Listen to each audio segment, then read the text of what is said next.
you want to declare strategy early on so that people are aligned and they say, okay, I have a direction. But you want to take your time to understand the market evolution, the customer evolution, because a lot of times companies have a very different view of the market and the customers because this is the way it's been done. And, what I do is I spend at least, like, for example, I spend first 3-4 months talking to hundreds of customers across different countries. And this is more of a listening tour about our product, competitors' product, how they're looking at skilling, what they're looking at learning. And that gives you the single point of truth.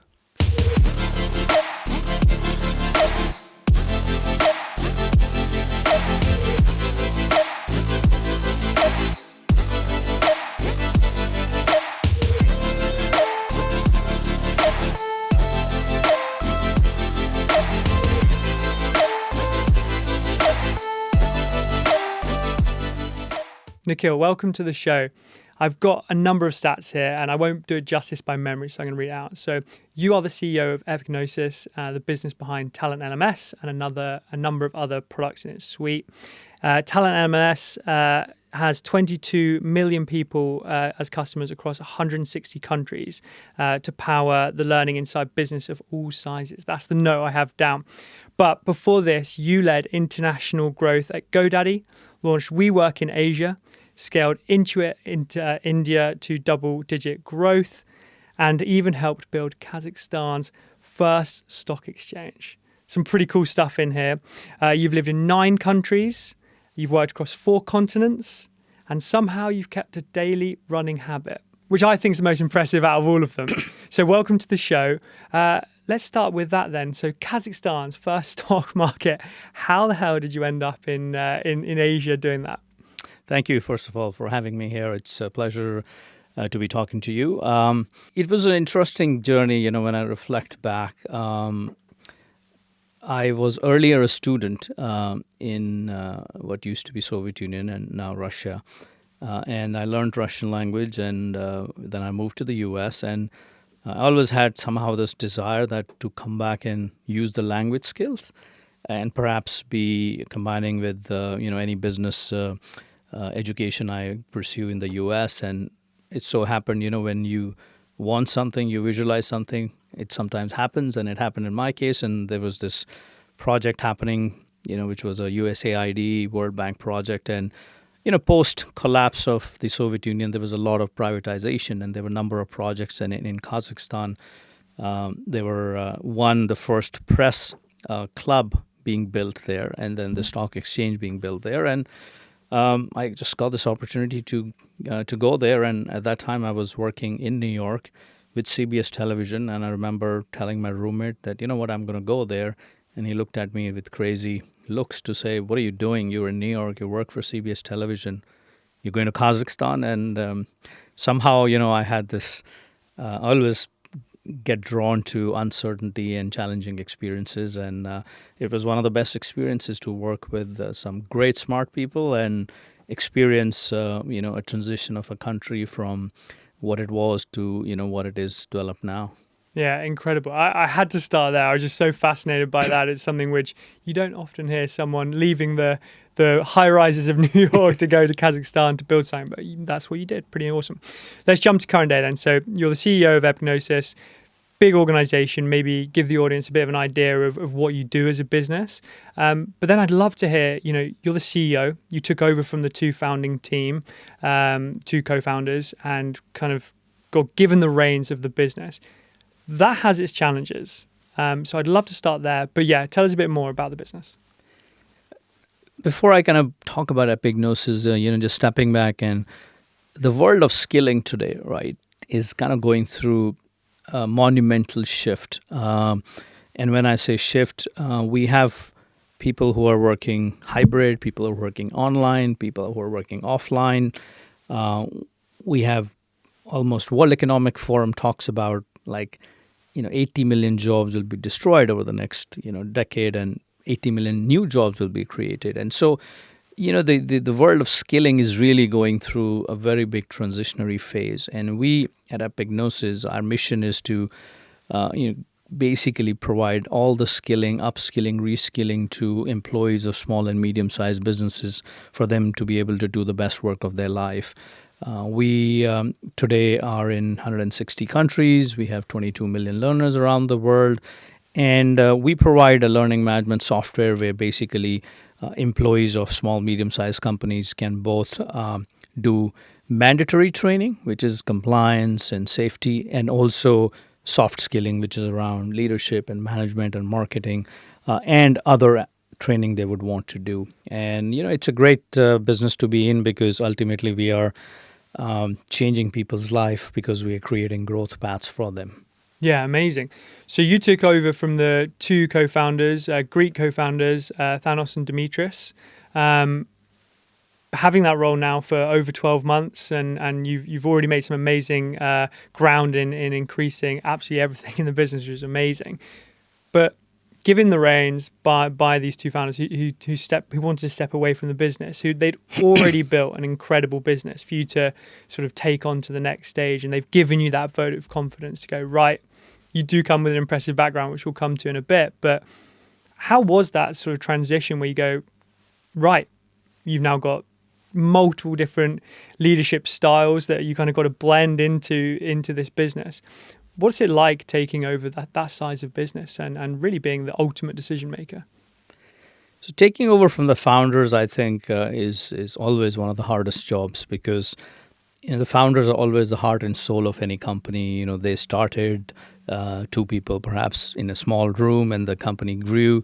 So the culture of the company, the DNA of the company is always what the founders made it right from their heart and soul. So from a transition point of view, an outside person coming in, it's one of the hardest jobs because you need to preserve what has been successful and what has been built. You also now need to create new growth paths and new processes and new talent density. And also you need to sometimes let go of some of the things which worked well, when you were a smaller company, but don't serve well as you've scaled up. And so I think you kind of sit at the intersection, when you take over from the founders of, one, the founders itself, two, the employees, three, the market, fourth, the shareholders. And I think it's an interesting and a very challenging space because you're trying to then ensure all these four different stakeholders you have who ultimately matter to the business, that you're keeping a fine balance between, that preserving, creating, and letting go of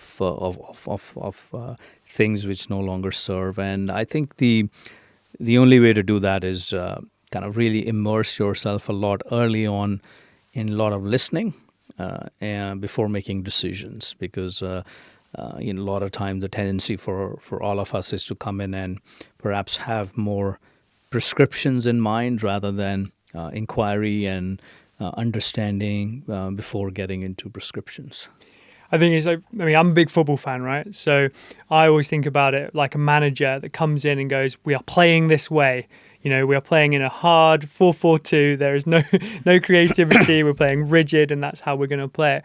But you've worked across or lived across 9 different countries. You've managed significant global teams on some incredible global scale and logos such as WeWork, Intuit, etc. There's no one size fits all in that. So when you do sort of get onboarded and you get up to speed, which I appreciate does take a bit of time, but equally it's got to be quick because you want to be making an impact. How do you blend all those different experiences that you've had, which is awesome, and you come with such a wide range, which is again relatively unusual, but how do you know which sort of route to choose? The starting point is to understand the conditions within which the company is operating, right? Because like you go back to the sports analogy, some of the best players may perform very poorly in teams where they don't get the conditions and vice versa. So that's where you assess the conditions. And when I say conditions, of the talent you have, the people you have, the processes you have, and the mindset, most importantly, of the company at that point of time. And then you start really kind of prioritizing the more high impact, and it's going to be always an 80-20 rule to say, okay, here are the top 2-3 things I need to make an impact sooner than later. So let's take an example. For example, if you're a product company, your product is the first place you want to look at, or I want to look at, because ultimately what is landing in the hands of your customers, your product, right? And if there is a challenge in the product, you can do everything else, but nothing will matter, right? So start with, lead with the product, lead with the customer, because, that's where you get signals from the market. What are they telling you and what are they not telling you? And so based on that, you prioritize product, customers, and then I always look at culture, because then that gets back to the conditions, and then how you enable, the culture within a company to then align to the strategy. A lot of time the tendency is to declare a strategy very early on, and I have a different view on that, to say you want to declare strategy early on so that people are aligned and they say, okay, I have a direction. But you want to take your time to understand the market evolution, the customer evolution, because a lot of times companies have a very different view of the market and the customers, because this is the way it's been done. This is the way it was always been. And, what I do is I spend at least, for example, I spend first 3-4 months talking to hundreds of customers across different countries. And this is more of a listening tour about our product, competitors' product, how they're looking at skilling, what they're looking at learning. And that gives you the single point of truth, because I can say something, my employees can say something, but ultimately the end consumer, if they are telling you something, that's what matters. And that's where I think, a lot of leaders sometimes don't spend enough time going out on listening tours and really spending time with the customers, because without judgment, without too much prescriptions, just listen, because you will hear a lot of truth, which you may not want to accept, but it is the right truth. This episode is sponsored by Opus. Opus brings entrepreneurs together to create opportunity through power of connection. Opus is a curated community for business builders who understand that relationships are the backbone of business and success. If you are an entrepreneur, founder, business builder, laser focused on a mission, Opus could be for you too. To find out more, go to joinopus.org. Now back to the show. How about listening within the company? So, Epignosis has 250 employees or so. That's a lot of people. You're not all in one region either. So how do you manage that global team at scale from early days? I think, again, you going back to the football analogy, and I do apologize to my audience for this, because I do love to bring in football. No surprise, I like the sport. But, I think you give the reins to someone before the transfer window and they're expecting someone to come in and go, right, these 10 players, you're out because I want to bring in my team or my resource. I appreciate that it's not as simple as, yes, we just sort of get some pieces of paper down and we choose who we hire and fire. But there's always going to be some changes, some adaptations, because the new leader comes in and they do expect a certain level of quality and a certain level of resource that suits them and their style of play. How do you manage that? Because again, I know it's not a case of just going in and firing half the workforce, but how do you hire the best people and manage that global team? The first place to start, like I was talking about the customer roadshows, I went to every office and every possible, center of the company where employees existed in my first 90 days, because I wanted to really touch and feel every employee. It takes time and investment, but I wanted to do that, right? Whether our employees in Greece or Cyprus or UK or the US, and also my partners. And that, again, was on the same principle of let me understand what is the current kind of pulse of the employee as this transition is happening. And then to make it sustainable, I think a lot of companies are struggling with it. And I don't think there's a right or wrong formula yet. But in the world where some employees never come to the office because they're fully, remote, some people come because they're hybrid, and some come all the time. The culture of the company is becoming very challenging to maintain, because when everybody works in the same room, you can create the same conditions, which will create a same culture. When you have three distinct models of folks working, the culture is shaped by different external factors. And so to ensure that, doing consistent town halls and fireside chats with employees, and I kind of look at it as the town halls are more meant to be us sharing information, where the company is, and where more of I would not call a monologue, but more of us bringing information back to them. Fireside chats are more engaging to say, okay, let's talk what's happening with the customers, what happened with the business.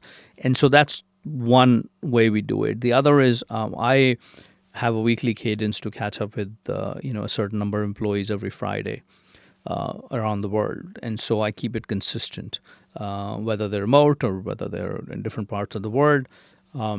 That gives me an informal way. In the old days, it was like, let's go out for a coffee, 7 of us, and talk. When that's possible, we do it. But with again, the global workforce, making sure that, I have a touch point. And third is I have my informal chats. I will just Slack people or reach out and just ask them, tell me what I'm not hearing, because you always want to ask what you're not hearing, because there is no way when you're a CEO of the company that people will tell you exactly the truth. It's not because they don't want to tell you the truth, but because it's just that there is this formalization to your role. And so how do you create more safer ways for people to come and tell you the truth or what you're not hearing? It could be a perception. And so from a formal process like a fireside chat, town hall, to a semi-formal process of kind of every Friday catch-ups, to a very informal process of kind of reaching out to a set group of employees. And you also want to identify very early on, who are your brand promoters and who are your brand detractors internally. And when I say promoter detractory, not in a way to have any judgment, but the promoters will tell you what's good and what we can continue to preserve. Detractors will tell you what's not good. So it'll give you either ideas of what to change or what to create, or perhaps what to let go. And I think that gives you the two extreme dimensions. And so having that kind of lens and framework to identify the promoters, detractors from a from a culture point of view is important, because both will give you good insights to build upon the good and also fix what's not good. Yeah, amazing. I listened to a previous pod that you did, and you spoke about depersonalizing failure and leading with vulnerability. Is that how do you implement that? Not just as you as the CEO, but also to your management team. Like maybe a time where you've not been as successful as you wanted to be, or you're experiencing that like self-doubt, which can be crushing, but obviously getting a way to find a way through that is important, and I hope and believe that you've done that. Can you highlight like a time in your career that's happened? Certainly, I think kind of vulnerability, self-doubt, or failure. I think in any role, right? You just hope you're going to get more things right than more things wrong, but you will get things wrong, and I think accepting that. First of all, even as a leader, is very important for your own mindset, and that's what I've learned over the many years to say, if you try to be perfect, you're just not being real, and your authenticity doesn't show up. So, to be a successful leader, authenticity is very important. Who you are in outside life, your business should be who you are inside business, but the objectives are different, but you should be the same, right? If you lead with kindness, you lead with vulnerability, you should use that as a strength, not as your weakness. I think as a leader, it's important to own up to mistakes you do in front of all your employees, because it always comes down to your intention. If your intentions of doing something were good, but it just failed, I think you will develop a lot more credibility, because people can see through it that the intentions were right, you just didn't execute for different reasons. And so starting with intention, making sure your employees understand your intention, and leaders have this kind of intentional mindset of what they're doing is very important. And then being very open about accepting failures, because what you're doing is you're creating a safe space and encouraging employees now to do the same. And to your second point, I think celebrating failures is very important. Most of the time, only success gets celebrated and gets all the kudos. And if you create a culture where lessons learned from failures, what could we do differently?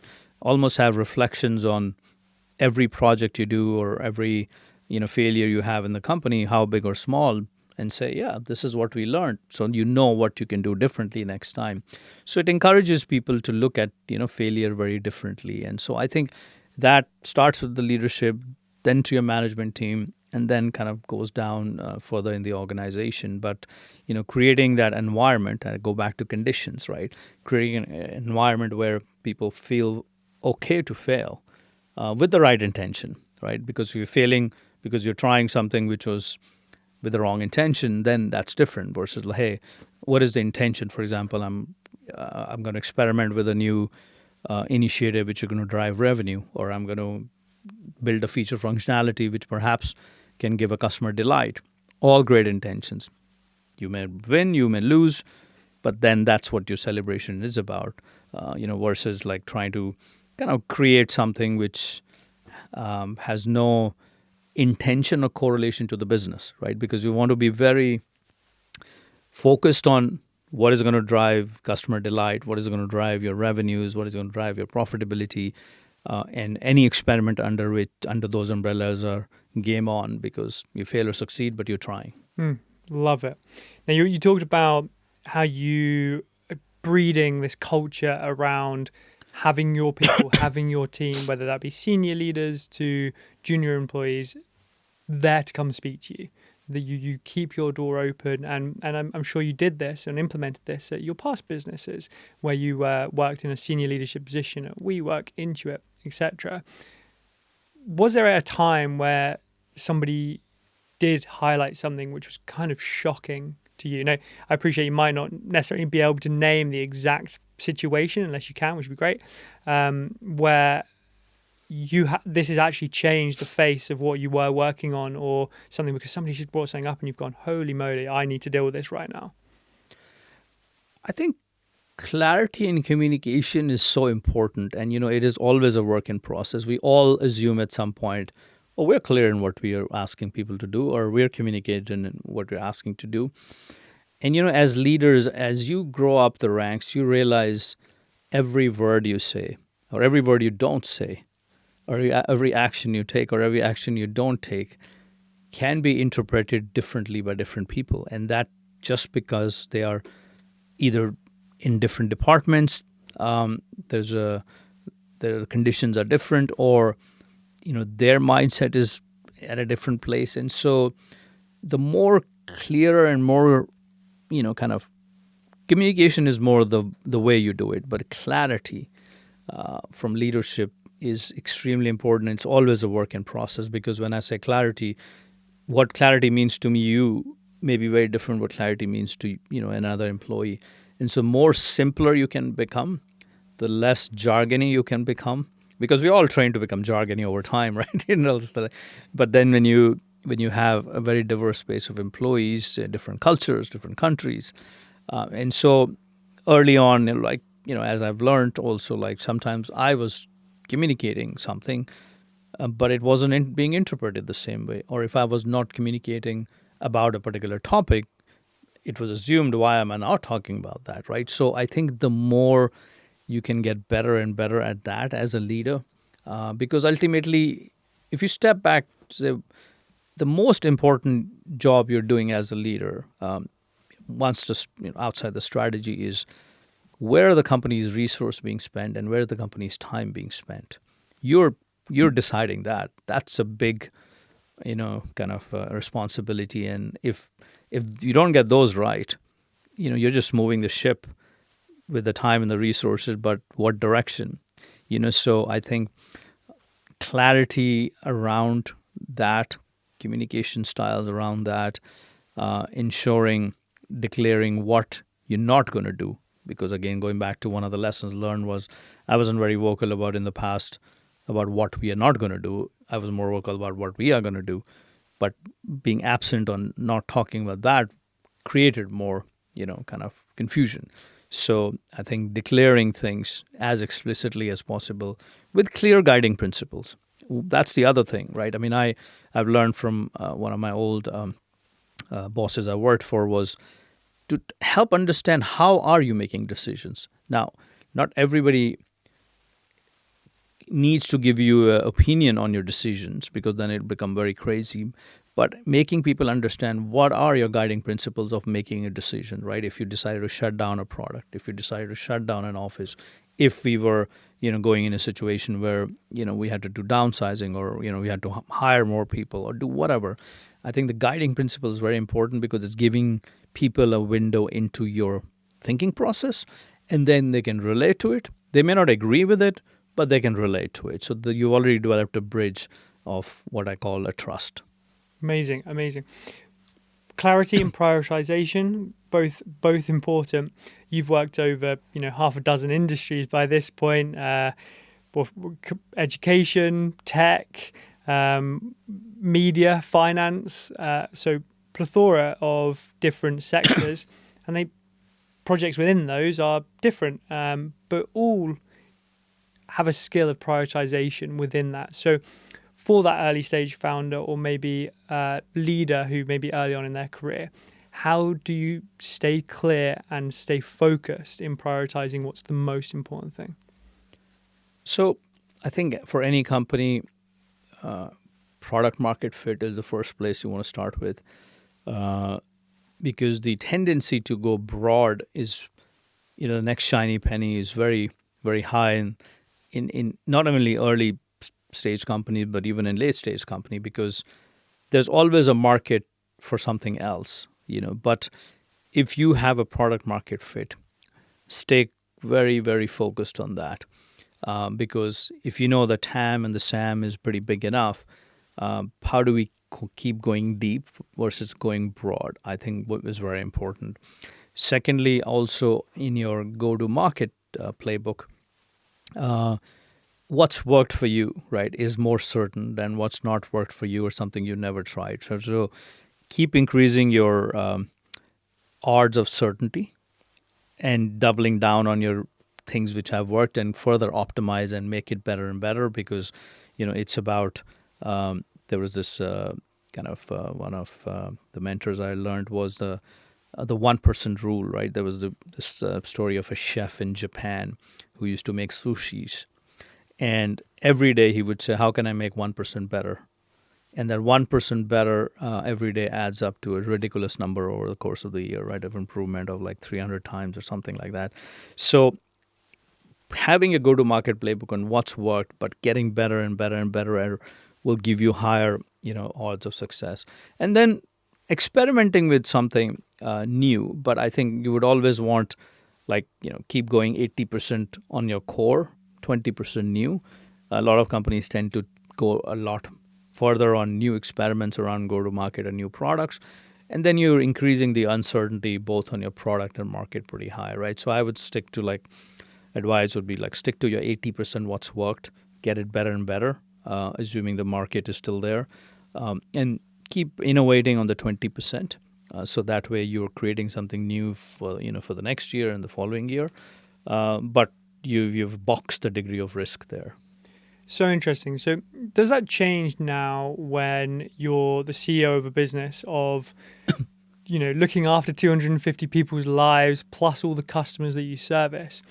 You're probably being pulled. Well, I know you are. You're being pulled in so many different directions by the management team, the staff, etc. Plus, gosh, family and life and everything else, right? How do you? Well, I suppose actually a better question would be, during your average week or your average month, what is it that is taking your focus? And do you believe that is just the way it is for a CEO or someone who is at the scale of the business that you are? So it's always, I think, a changing playbook, but what you do assess to say what are the, if you kind of go back to the simple, the red, yellow, green analogy to say, what's what's red right now, what's yellow, and what's green. And green is where you tend to spend less time because you feel like, okay, in that particular department, that particular function, that particular team, things are going good. They need your presence, but you don't need to spend a lot of time. You kind of let it run on its own. Yellow is where like there's marginal time needed. Red is where a lot of your time needed, and then you also take the red, yellow, green analogy and say the impact which it has on the business, right? Because not everything has an equal impact. That's one thing, right? To always remember that you can't spend full of time with everybody in the same capacity. You just cannot, and you accept it. Let people know that that's why it is. But then, managing your time that way will be very important because if you have your metrics of success identified, right, whether it's like product or revenue growth or profitability, and then what are the inputs which are going to drive, and in those inputs, what is red, yellow, and green, and you go index on the red.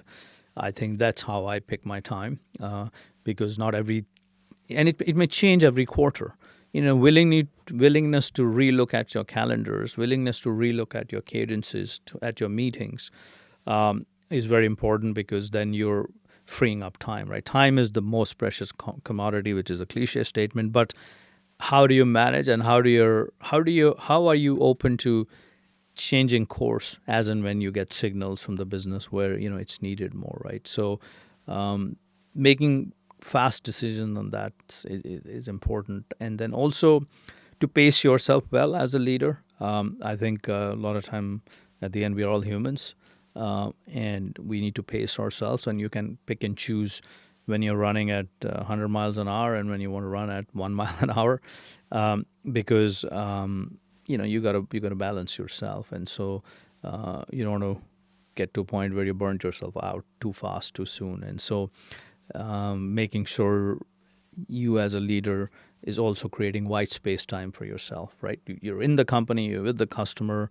you're with your partners, with your shareholders, but your white space time, your thinking time is very important because you want to step back and reflect on a very methodological basis, right? Whether it's weekly, I'm going to have 5 hours of white space time on this day.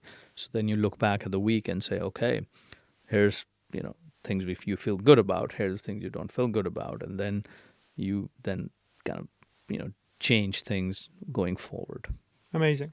Well, let's talk about that then. So you're an avid runner. You're committed family man. How do you manage that into a schedule which is packed bell to bell and manage running a business that you do now as a CEO and let's say a 5-person startup as a founder? You're both busy in different ways, but both sometimes I feel like are going to be running both at 100 miles per hour and sometimes chasing your own tail a little bit. From your experience and sort of maybe now you're a bit more obviously settled into the role that you're in now and past experiences that you can rely on and relate to, how do you have time for family to go on that run or just give yourself the chance to not burn out? It's a great question. There is no right formula, as you know, right? It comes down to what you're willing to not do or sacrifice, right? So the work's always there, family's there, and then your health is there, right? So to me, those three are non-negotiables, right? What leaves time, what you sacrifice is maybe some social outings. You start managing certain places where you used to, like for example, I pick and choose some of the networking events I want to go and what I don't want to go, which in the past I would go to many. I like networking, I like meeting people, but then you say within the hours you have, where are you going to? So for me, the non-negotiables are making sure, right, I'm going to spend time with my family, right? So even today, like I'm heading to my son's sports day because I'm not going to miss, those events, which are very milestone events. And on the fitness front, right, I think like when I had more time, I was running marathons, I was doing Ironman. Now I don't have the time to train, but I just right size my expectations that I'm going to still do it. I do a 5K, I'll do a 10K, but sometimes I have 30 minutes, I'll do 30 minutes. Sometimes I have 1 hour, I'll do 1 hour. So I think the consistency and the repeatability is more important than the duration of what you do in fitness. And a lot of times, when you travel, you're on the road. I'm on the road 50% of my time. But I don't compromise on that, because if my mindset gets into, unless I have an hour, I'm not going to go for a run, I will not get many runs in. Like, I have 30 minutes, okay, I'll live with that. But then 30, 30, 30, 30, it all adds up, right? And so it keeps you kind of in touch with that rhythm. And then when you have more time, you go for it. So I think simply answering your question, it's being very okay with what you don't want to do anymore. And not that those were the bad things, but it just happens that with your work hours, and then you're not going to compromise your fitness, and you're not going to compromise family time. Whatever left is what you say, okay, I'm going to do with that time. Otherwise, if I don't, I'm comfortable with that. Yeah, love it. Great answer. Yeah. Going back to the business and your approach to business, you've used terms like missionary and mercenary previously before. Now, for anyone in the audience, it's kind of somewhere like doing good, but also being aggressive with hitting growth targets. Now, you spoke at the early stages of this podcast around the business's mission, and you love. I can tell that you love the fact that what you do as a job is helping people learn and develop and upskill and improve themselves at work and in their lives. So that's more missionary. But from a mercenary point of view, you're someone who wants to achieve good things, and you are ambitious, and you wouldn't be where you are today if you weren't. So how do you balance the growth targets versus the soul mission? It's again a very deep question. I think as humans, we're all wired to gravitate towards a purpose, right? Like, money is important. It's like, if you go back to Maslow's principle, right? We all need basic needs, and money is right in there. But over time, what makes people wake up in the morning and feel excited to go to work and do things is the purpose, which is the mission. So I think for any organization to really continuously reinforcing and connecting the employees to the mission is extremely important. And it's sometimes very difficult, because as you are in times of transformation, like in my case, like when I took over the business, we are transforming the business, new leadership, having everybody grounded to the mission becomes even more important. So I think mission is what will wake people up in the morning to say, I'm going to do great things, for my customers. And connecting that is through real customer connection. So I encourage every of my employee to say, you should talk to one customer a week, no matter what role you do, because it puts in light. When you speak to a customer, what happens? The customer tells you, I was a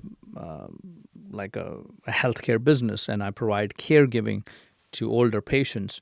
And once I started using your product, I was able to train my caregivers who are on the go all the time to provide caregiving to these older patients. And their life has changed. My caregiver's life has changed. And I'm so thankful.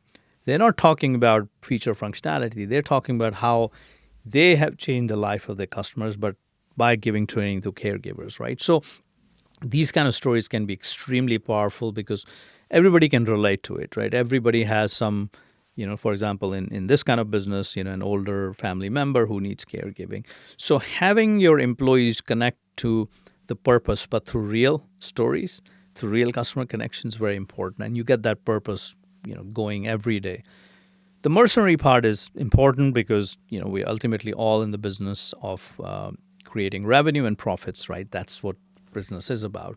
And to ensure that we are doing it in a very disciplined way, we're doing it with the right product, with the right people, with the right processes. And that's, something which is, I would say, exists with the purpose.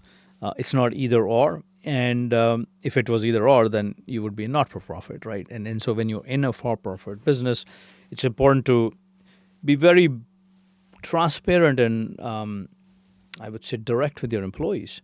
If you're making certain decisions, which sometimes can be misinterpreted to say, "Hey, are we compromise the purpose? Are we not doing right for the people? Are we not right for the customers?" Because ultimately, we are creating shareholder value.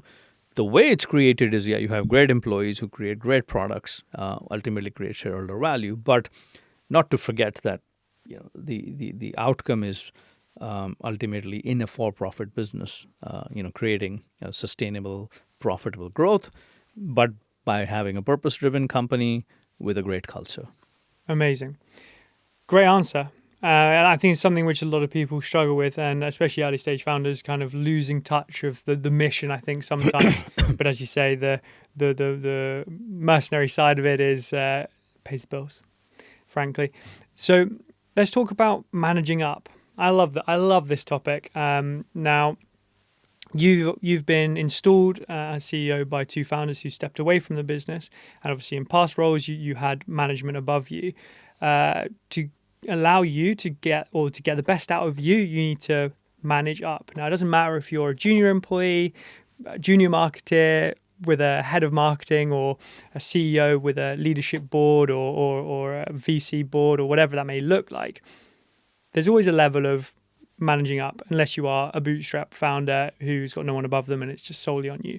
So as you have been installed as CEO and in your past sort of CV and outlook in business, how do you get installed into a business and manage up correctly?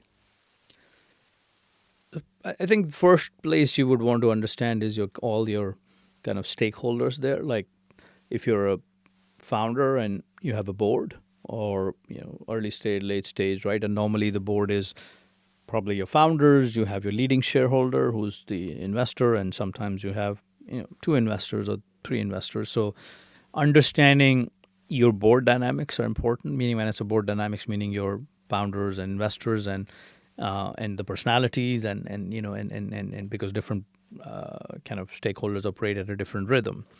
And then about what kind of information and what altitude is going to be critical for them. And that's, a learning you have, you just get it over time. Unfortunately, there is no, you'll have some failures or wrong spots early on because you're trying to, there's no one size fits all. I think, founders by definition are always going to be very passionate because it's their heart and soul. And so, for them, it's their legacy, so they look at business through a very different lens. So since then they've kind of, stepped back. Investors obviously would want to, have the company grow profitably and at a good, sustainable and predictable way. And so it's about how you're communicating with them, what altitude you're communicating with them, and what kind of information is more meaningful for them, right? Outside the basic information, which is like, okay, the financials and numbers are the numbers, but what's behind the numbers? And so I wish I had a great answer to that, but it's more, you invest time to understand, don't assume, because, where you start assuming what would be relevant for them and not would be relevant for them can kind of lead you to much more, I would say, longer delays of bridging that gap, right? And so investing time, understanding both the past and the present, because, the past is important because past has somehow always sets certain expectations, and present is where you are and future is where you're going, right? And so I think spending time understanding and being a bit bold and honest, I think is because early on when you take on roles, and all of us do, sometimes you're a bit hesitant to be very bold, or you may be hesitant to be not very kind of direct because you're still kind of figuring things out. But I think being like addressing like taking the truth on as boldly as possible, as early as possible, even if it perhaps can fail you, can do less wrong than the other way around. Yeah, awesome. So, on the side of being the CEO of Epignosis, you are a founder yourself. You contribute to Forbes. You're a busy guy. But within those experiences and your past experiences with Intuit, WeWork, etc., such a diverse sort of collection of businesses within those.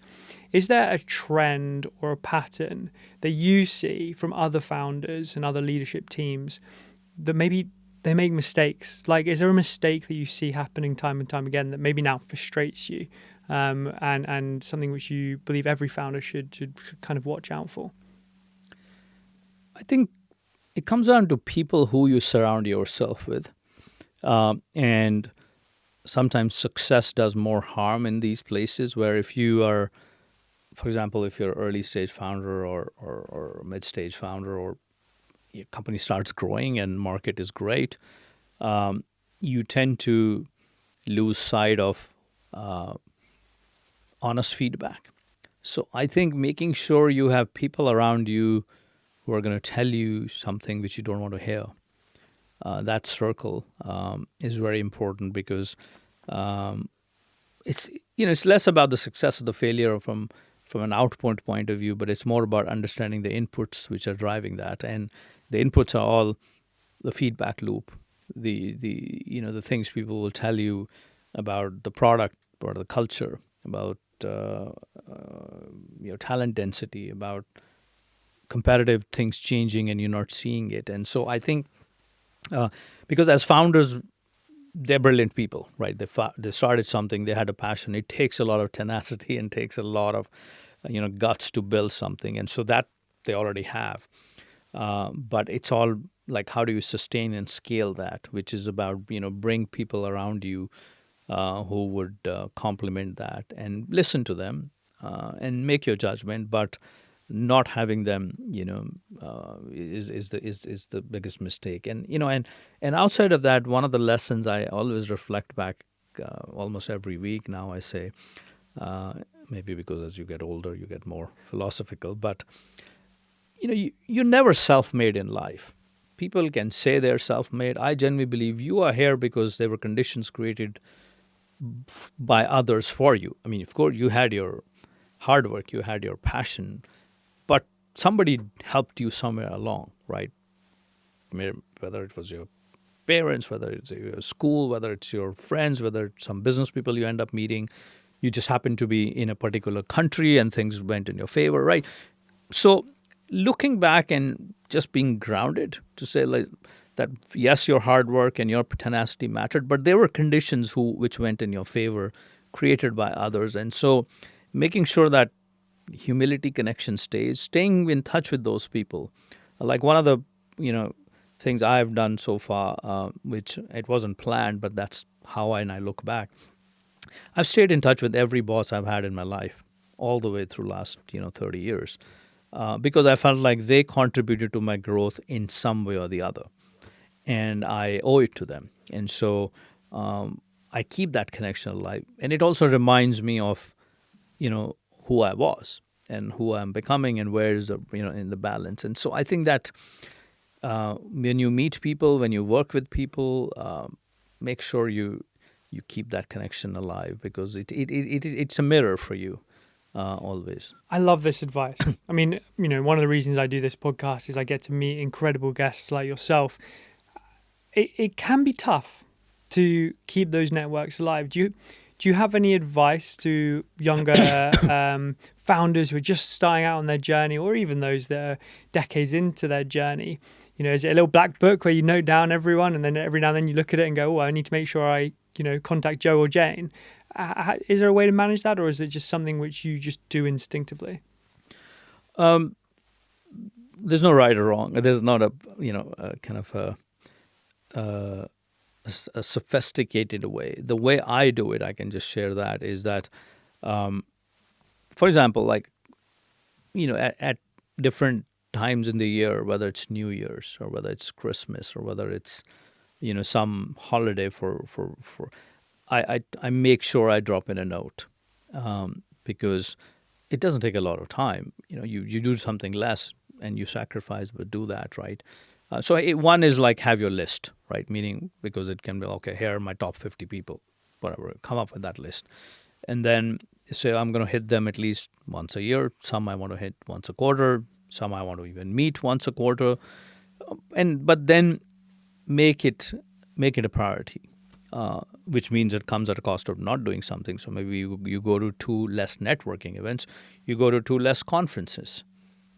Fine, but this is what it is. And so I think it's about, like, again, it's like going back to the fitness analogy. You make it a discipline, you make it a priority. Once you make a priority, you'll make it happen. But making sure you have the list, and because you're not just reaching out to them because you need something from them. You're just reaching out as a gratitude and as a connection. And so I think once you make a priority, it'll happen. Because when you think about people, like, how much time do you spend on, like, other things like conferences or social media? I mean, all things are great, but you can cut some time off and reprioritize there. Yeah, stop scrolling through those Instagrams and start reaching out to old bosses. Love that. It's great advice. So next question is all around advice as well. What advice would you give yourself 20 years ago? If you could go back in time and sort of give yourself a shakedown. Yeah, I think seek out more mentors early on with a lot more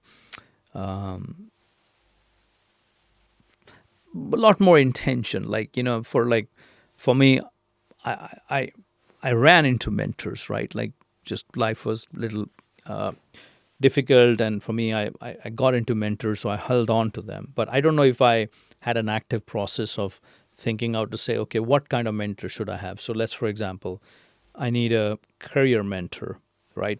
Somebody senior than me who's had more experiences so they can help me. I need a financial mentor.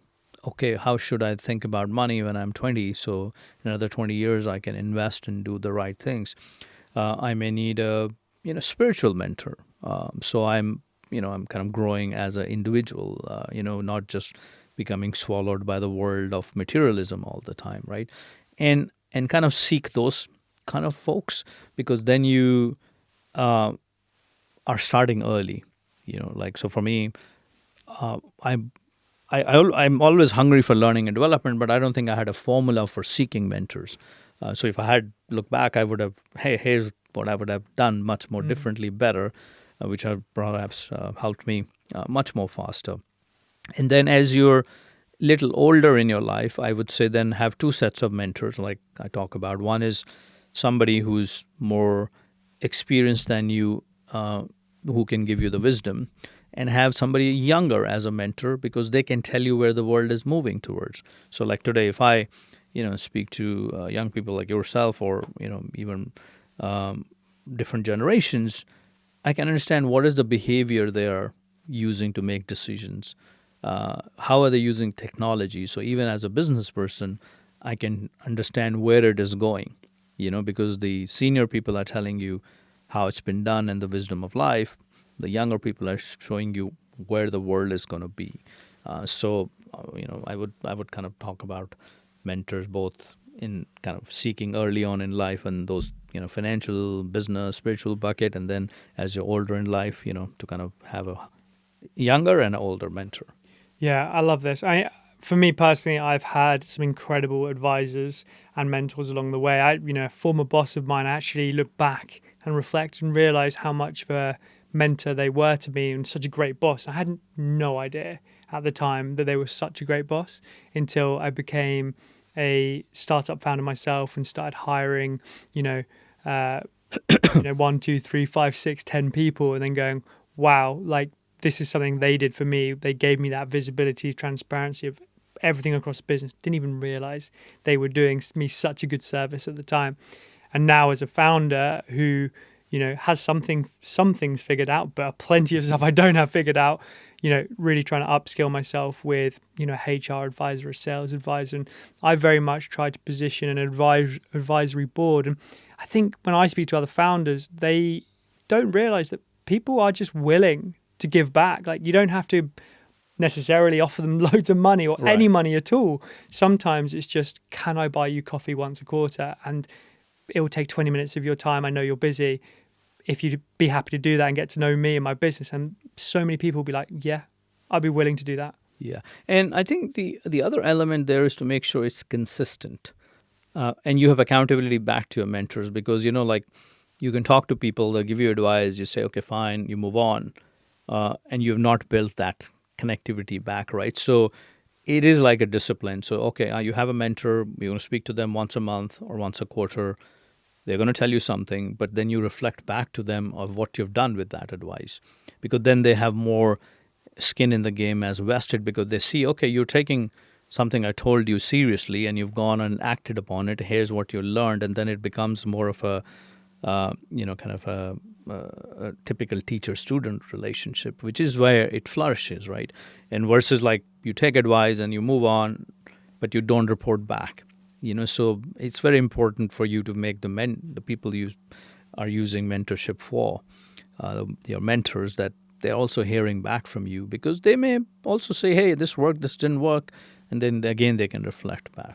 Yeah, agreed. It's so interesting because this is something I'm implementing right now for Shake Content and the advisory board we have and I have within that, which is exactly that, kind of treating the advisory board as a bit more of a board. I mean, we are bootstrapped. We don't have any level of funding, but kind of let's pretend that we do. You're right. So I treat those advisors to sort of quiz me on the business like a normal board would do. Right. And I feed back information from the business to them, like as if, yourself would do for your board.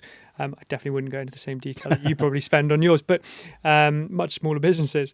So yeah, I think, as you say, it's kind of putting in even the small processes to get something out of something which is a very good use of your time.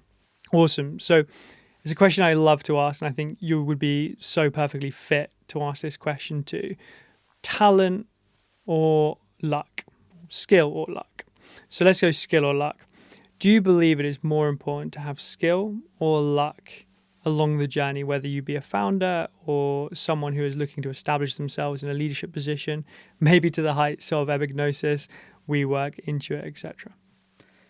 So I don't think you can have luck without skill or talent, right? I think to me, it's very rare if somebody has that or got, they got like 1 in a million, occurrence. Because what is controllable for you? Your skill and your talent, right? What can you work upon, which is your mindset about continuously growing and adding more, kind of attributes of skills to your own self. And then luck happens because you will likely place yourself in those positions to, like if you like think of a running thing, right? You're going to train to be a runner. You're going to put in the hours and all that stuff. And then you apply for the Boston Marathon. You may get in. You may not get in. It's all in time. But I would call there's a little bit of luck there as well because the cutoff time was different this year and so on. But if you haven't trained, there's no chance of you making it, right? So I always look at what do you control. And in life, what do you control is your process of what you're investing your time in. And that is the only thing you control. The output is something which will happen. You need luck. You need, being sometimes at the right place at the right time, and in some other combination. And so you can't do anything about it, right? So what you can do something about is the process. And I think if you keep investing in your own skills, in your own talent development, in your own kind of process of getting better through the mindset, you will land up. And it's strange that you will see things coming your way more than not coming your way when you're doing that. Versus, you could be the most luckiest person and you may get lucky once and, but if you don't have the skill or talent, then it won't go too far. Yeah, incredible answer. And if anyone listening wants to get in touch or find out more about you, where would they find you? So I'm active on LinkedIn and I'm active on Instagram, but not as active lately. But they can look me up in both either LinkedIn or Instagram. But LinkedIn is obviously professionally much more active for me. And otherwise, I'm always open to kind of connecting with people when they drop me a message. because there's, as you said earlier, right? Like people are a lot open to having conversations, and the most interesting conversations happen very randomly. Like somebody will drop you a note to say, "Hey, I saw this. I'm interested in this," and it always leads on to something very much more constructive than very structured conversations and networking. So LinkedIn is a great way. Instagram is another way. Yeah, we're looking for those constructive conversations. We're not looking for those people who are looking to reach out and sell something to you. Yes. But Nikhil Arora on LinkedIn is probably the best Nikhil place Arora on to... LinkedIn and nikhilorora.official on Instagram. Amazing. Awesome. Nikhil, you have been my everyday founder. Thank you so much. Thank you so much for hosting me, and good luck on your startup journey. Thank you so much.